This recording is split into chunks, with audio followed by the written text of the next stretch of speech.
Why is it so hard to believe someone I'm with is just my friend?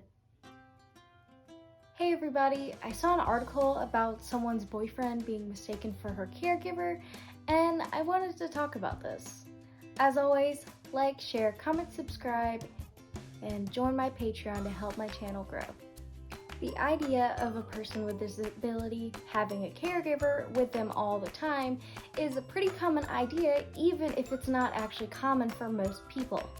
Before I begin this rant, what does a caregiver do? Caregivers help people with disabilities or elderly people or people with chronic or mental disorders. They assist with a variety of tasks, helping with healthcare and medication, some basic needs, companionship, housekeeping, preparing meals, any sort of necessary tasks someone with a disability might need help with in their everyday lives. A caregiver would often take care of them. Sometimes a caregiver is a family or friend, but it's not something you should assume if you see one typical person and one person with a disability together. I don't have a caregiver. I have my mom right now, but only because I live at home and I'm not a full adult yet. My mom used to be more of my caregiver when I was little because I was much more dependent on her, but I'm beginning to be more independent as I get ready to go to college and learn to do things on my own. I don't have or need a caregiver, but when I'm out with friends, they help me a lot. When my legs are tired or when I need to step down off a curb, that's not being my caregiver. That's just being a nice friend.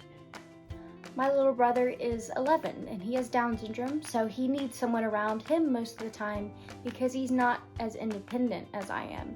Because he's young, but also because he has Down syndrome. And when he was younger than he is now, he would just randomly bolt across parking lots and it would be really easy to lose him. But that's different from my friend letting me hold onto her arm when we're out in public.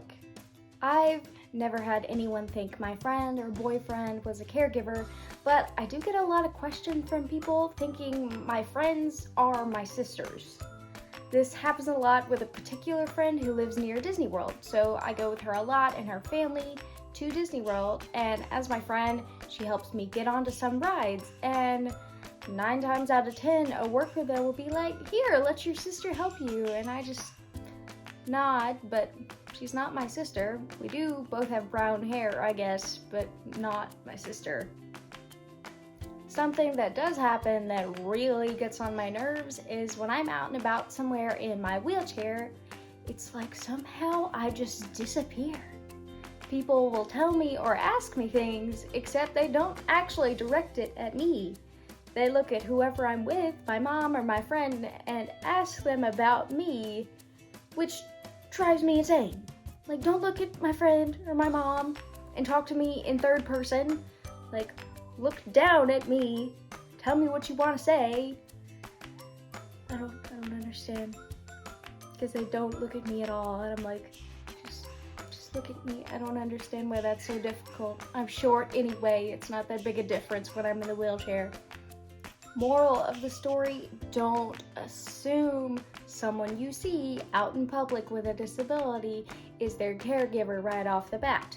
I know in the article I read, the woman was not happy that her husband was mistaken for her caregiver, or husband, boyfriend, whatever it was. People with disabilities can have real relationships, and the idea of an assigned friend and assuming that that's what their relationships are is some assigned caregiver and friend to them, assuming that is not the best way to make friends.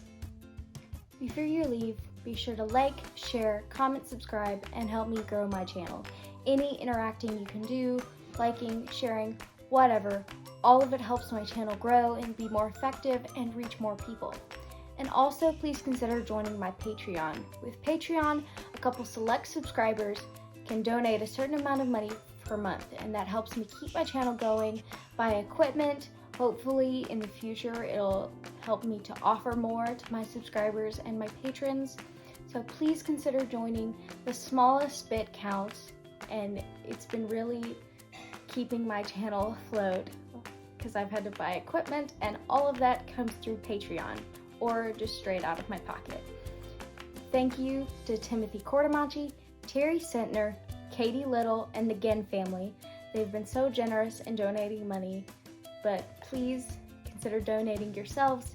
Even the smallest, lowest tier of $3 a month is incredibly helpful. So I will see you guys in 2 weeks.